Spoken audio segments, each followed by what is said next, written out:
নাম ধরে উদ্বোস করে শুভেন্দু অধিকারীকে বলুক যে আমাদের দল আপনাদের সঙ্গে প্রতারণা করে ভোট বৈতরণী পার করেছে। নির্বাচন কমিশন নিজেই ঠিক করতে পারছেন না যে ভারতবর্ষের নাগরিকদের নাগরিকত্বের নাম রাখতে এবং বাদ দিতে ঠিক কোন কোন পদ্ধতিকে তারা মেনটেন করবে। শান্তনু ঠাকুরের তার পদত্যাগ করা উচিত, কারণ শান্তনু ঠাকুর বেআইনি সাংসদ, শান্তনু ঠাকুর বেআইনি মন্ত্রী, শান্তনু ঠাকুর বেআইনি ভারতীয় নাগরিক। শান্তনু ঠাকুর বাড়িটা ঘিরুন, শান্তনু ঠাকুরকে বাড়ি থেকে বেরোনো বন্ধ করে দিন। সিটিজেনশিপ অ্যাক্ট সংশোধনী আইনে যারা নাগরিকত্ব পেয়েছেন তারা সেই সার্টিফিকেট দিয়ে তারপরে তারা ফাইনাল তালিকায় নাম তুলতে পারবেন, হিয়ারিং এর জন্য তারা সেই কাগজ ব্যবহার করতে পারবেন। নির্বাচন কমিশনের এই নির্দেশিকা প্রকাশ পেয়েছে, কিভাবে দেখছেন এই বিষয়টা? নির্বাচন কমিশনের মাঝে মাঝে শীতঘুম থেকে নির্বাচন কমিশন জেগে ওঠে। আপনি খুব নির্দিষ্টভাবে জানেন, আমার যেটা একদম নির্দিষ্টভাবে বক্তব্য, নির্বাচন কমিশন নিজেই ঠিক করতে পারছেন না যে ভারতবর্ষের নাগরিকদের নাগরিকত্বের নাম রাখতে এবং বাদ দিতে ঠিক কোন কোন পদ্ধতিকে তারা মেনটেন করবে। তার জন্য তারা ঠিক যত রকম ভাবে মানুষকে হ্যারাস করা যায়, আপনি নিশ্চয়ই দেখছেন, আপনি বাংলা সাংবাদিকতা করেন, সাহসিকতার সাংবাদিকতা করেন, প্রচুর মানুষ, গর্ভবতী মানুষ থেকে শুরু করে ৮০-৯০ বছরের বয়স্ক মানুষদের পর্যন্ত রাস্তায় টেনে নিয়ে আসা হচ্ছে। আমাদের এটা, আমাদের দল জাতীয় কংগ্রেস, আমাদের নেতা শুভঙ্কর সরকার, আমাদের নেতা অধীর চৌধুরী কোনোদিনও বলেননি এসআইআর এর বিরুদ্ধে। কিন্তু আমরা প্রথম থেকে বলেছি যে পদ্ধতিতে, যে তাড়াহুড়ার মধ্যে দিয়ে নির্বাচন কমিশন এসআইআরটা করছে, তার বিরোধিতা আমরা করেছি। আজকে হঠাৎ করে সিএ সার্টিফিকেটের কথা বলছে। আচ্ছা আপনি বলুন তো, ভারতবর্ষের পশ্চিমবঙ্গের কত শতাংশ মানুষ সিএ সার্টিফিকেট পেয়েছেন? সংখ্যা যদি দেখেন, যদি পার্সেন্টেজ দেখেন, খুব বেশি হলে ১ থেকে ২ শতাংশ মানুষ। তাহলে হ্যাঁ, আমি তো বললাম ১ থেকে ২ শতাংশ মানুষ হয়তো পেয়েছি। তারপরে একটা অঢেল পরিমাণ মানুষ, প্রায় ৯৯% মানুষ সার্টিফিকেট পাননি, সেই সার্টিফিকেট। তাদের ভবিষ্যৎ কি হবে? তাহলে কি তাদেরকে নির্বাচন কমিশন বাধ্য করছেন বলতে যে আপনারা বাদ চলে যান ভোটার লিস্ট থেকে? এই প্রশ্নও তো আসছে, তাহলে কি তাদের কি কোনোদিনও নির্বাচন কমিশন মনে হয়েছে যে এই মানুষগুলো কোথাও বর্তমান তাদের যে প্রভু, দিল্লির যে প্রভু, সেই প্রভুর দলের বিরুদ্ধের লোক, তাই তাদের বাদ দিতে হবে? স্পষ্ট করে বলছি, যেভাবে নির্বাচন কমিশন এসআইআর এর মাধ্যমে এসআইআর এর নাম করে যেভাবে সাধারণ মানুষকে হ্যারাস করছে, যেভাবে এসআইআর এর নাম করে সাধারণ মানুষ যাতে সেই মুখ না হয়, তাদের নির্বাচন কমিশনের নাম বাদ দিতে সুবিধা হবে, এই একটা মসৃণ প্রসেস তারা অনুসরণ করছে, এটা তারই একটা ফল। নির্বাচন কমিশন নিজে খোঁজ নিয়ে কত শতাংশ মানুষ সিএ সার্টিফিকেট পেয়েছে, তারপরে সেটা চালু করুক। দেখুন, একটা চালু করলাম, আজকে বললাম আধার কার্ড থাকবে না, কালকে বললাম আধার কার্ড থাকবে, আজকে বললাম পাসপোর্ট থাকবে না, কালকে বললাম পাসপোর্ট থাকবে। আসলে নির্বাচন কমিশন সাধারণ মানুষকে দাবা খেলার গুটি ভাবছে, সেটা কিন্তু নয়। নির্বাচন কমিশন তৈরি হয়েছে মানুষের ভোটদানের অধিকারকে সুরক্ষিত করার জন্য। কিন্তু এই নির্বাচন কমিশন, এই জ্ঞানেশ কুমারের বা ভ্যানিশ কুমারের নির্বাচন কমিশন, নির্বাচন এই সাধারণ মানুষের যে ভোটদানের অধিকার, সেটাকে ভ্যানিশ করতে চাইছে। তার জন্য যে যে পদ্ধতি নেবার, সেই পদ্ধতি তারা নিচ্ছেন। আপনি নিজেই বললেন মাত্র ১০০ থেকে ২০০, খুব বেশি হলে ৫০০ লোক সেই সার্টিফিকেট পেয়েছে, বাদ বাকি মানুষ। কিন্তু পশ্চিমবঙ্গের যে জনসংখ্যা, তারা কি ভোট দেওয়ার অধিকার নেই? কে অধিকার দিয়েছে নির্বাচন কমিশনকে ভোট দেওয়ার অধিকার কাটতে? আরে কমিশনের দায়িত্ব মানুষের ভোটদানের অধিকারকে সুরক্ষিত করা। দারোয়ান যদি বলে দরজা খুলে দিতে, আসো চুরি করে নিয়ে চলে যাও, ওরা তাই করছে। যাদের দায়িত্ব নির্বাচনকে সুরক্ষিত করা, তারাই সাধারণ মানুষকে নির্বাচন থেকে বঞ্চিত করছে। সুমনদা, যে প্রশ্নটা উঠছে, এসআইআর এর মধ্যে দিয়ে সব থেকে বেশি সমস্যায় পড়তে চলেছে মতুয়ারা। হিয়ারিং এর ডাকার সংখ্যা যদি আমরা দেখি, মতুয়া অধ্যুষিত এলাকায় হিয়ারিং এর জন্য বেশি ডাক দেওয়া হচ্ছে। ফলে মতুয়ারা এখন কি করবেন? অনেকে সিএ তে আবেদন করেছেন কিন্তু সার্টিফিকেট পাননি, কারণ দীর্ঘ একটি প্রক্রিয়া। সুকান্ত মজুমদার আবার বলছেন নাগরিকত্ব তো সহজ কোনো বিষয় নয় যে সঙ্গে সঙ্গে দিয়ে দেওয়া হবে। ফলে তারা সিএ তে আবেদন করেছেন অথচ সার্টিফিকেট এখনো পাননি, নাগরিকত্ব এখনো পাননি। তাহলে তারা এবার কি করবেন হিয়ারিং এর ক্ষেত্রে? আমার মনে হয় তাদের সবচেয়ে আগে যেটা উচিত, শান্তনু ঠাকুরের বাড়িটাকে ঘিরে ধরা।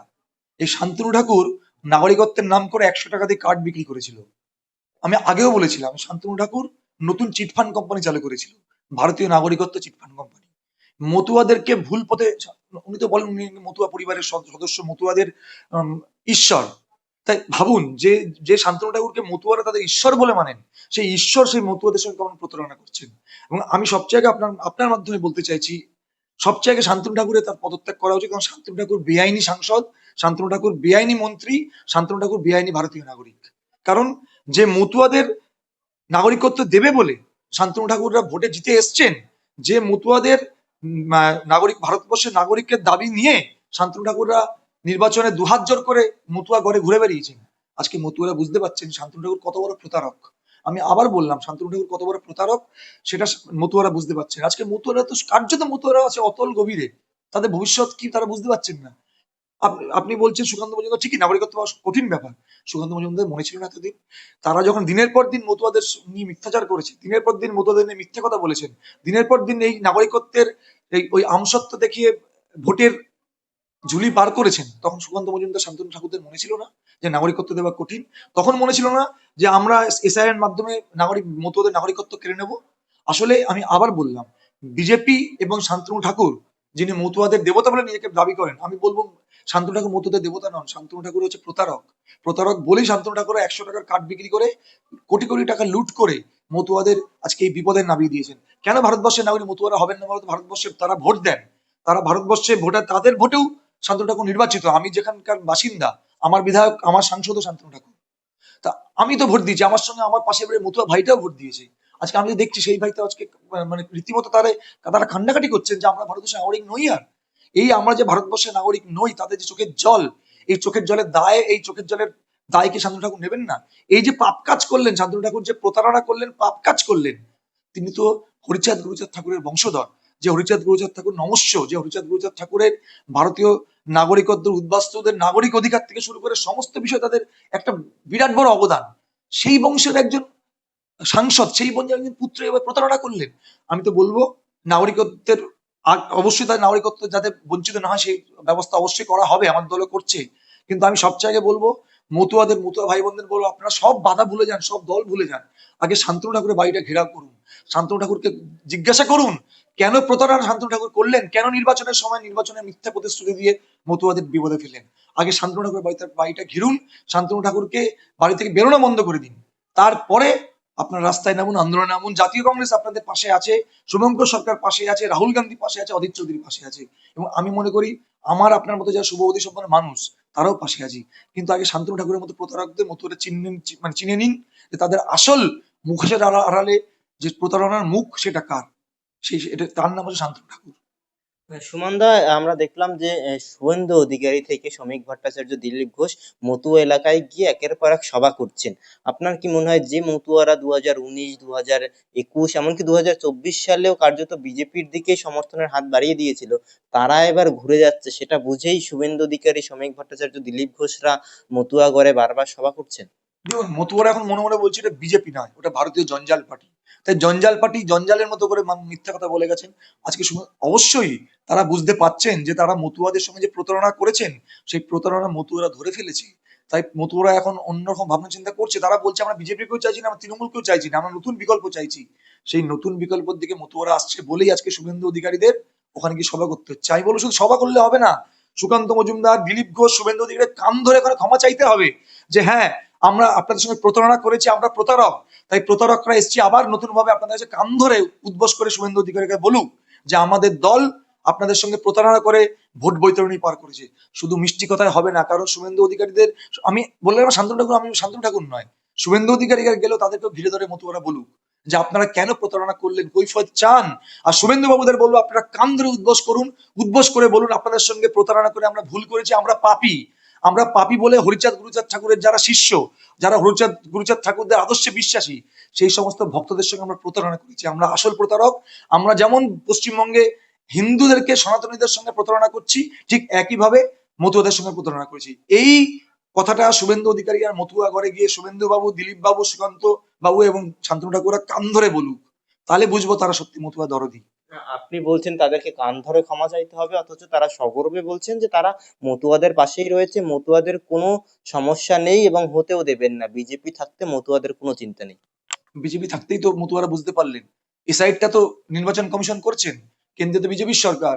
যে জ্ঞানেশ কুমার বসে আছেন, সেই জ্ঞানেশ কুমার তো তার দলের নেতা, আমাদের দেশের প্রধানমন্ত্রী সহ একাধিক শাসক দলের নেতার মদতপুষ্ট নির্বাচন কমিশন। মানুষ তারা তো বুঝতে পারছে। আর দেখুন, বিজেপির কথা বিশ্বাস করবে না, বিজেপি হচ্ছে প্রতারকের দল। ওটা বললে না, বিজেপি হচ্ছে দোকান কাটা রাজনৈতিক দল। যে রাজনৈতিক দলের দুটো কান নেই, যাদের লজ্জা নেই, ঘেন্না নেই, শরম নেই, তারা হচ্ছে বিজেপি। এই পশ্চিমবঙ্গের বুকে শুভেন্দু অধিকারীদের মানুষ দেখছে কিভাবে একের পর এক সাম্প্রদায়িক দাঙ্গা লাগাবার চেষ্টা করছে, সাম্প্রদায়িক ভাবে বাংলাকে ভাগ করার চেষ্টা করছে, এবং কিভাবে মিথ্যা কথা বলছে। খুব উৎকৃষ্ট উদাহরণ হচ্ছে মতুয়া। আপনি যে প্রশ্নটা করলেন, এসআইআর নিয়ে তো সবচেয়ে বেশি প্রতারণা বিজেপি করেছেন। বিজেপি আশ্বাস দিয়ে এসছে, বিজেপি শান্তনু ঠাকুর আশ্বাস দিয়েছেন আপনাদের নাগরিকত্ব যাবে না। আবার আবার বললাম 100 টাকার দিয়ে কার্ড বিক্রি করেছেন। আচ্ছা বলুন তো, আপনি তো ভারতীয় নাগরিক, শান্তনু ঠাকুরের অধিকার আছে 100 টাকার কার্ড দিয়ে কার্ড বিক্রি করে ভারতীয় নাগরিকত্ব দেওয়ার? কে শান্তনু ঠাকুর, কে যে ভারতীয় নাগরিকত্ব 100 টাকায় বেচছে?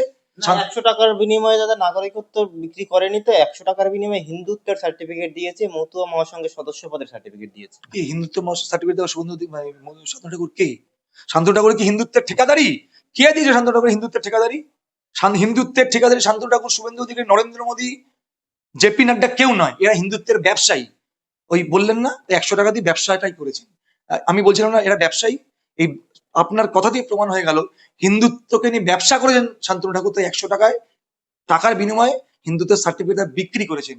শান্তনু ঠাকুররা হিন্দুত্বের ব্যবসায়ী, শান্তনু ঠাকুররা সনাতনের ব্যবসায়ী, শান্তনু ঠাকুররা সনাতনকে মাথায় রেখে, সামনে রেখে সনাতনকে বিক্রি করতে চায়। আমি একদম ব্রাহ্মণের ছেলে, আমি বলছি আমি ঠিকাদারি দিইনি শুভেন্দু অধিকারীকে। আপনি আপনি হিন্দু সন্তান, আপনি সনাতনী সন্তান, আপনি কি দিয়েছেন হিন্দু মানে শুভেন্দু অধিকারী শান্তনু ঠাকুরদের ঠিকাদারি? কে দিয়েছে? ওরা স্বঘোষিত ঠিকাদার। ওই উলুবনের শিয়াল রাজা, শান্তনু ঠাকুর উলুবনের শিয়াল রাজা। এরা হিন্দুত্বের ঠিকাদার নন, এরা হিন্দুত্বের ব্যবসায়ী, এরা হিন্দুত্বের প্রতারক।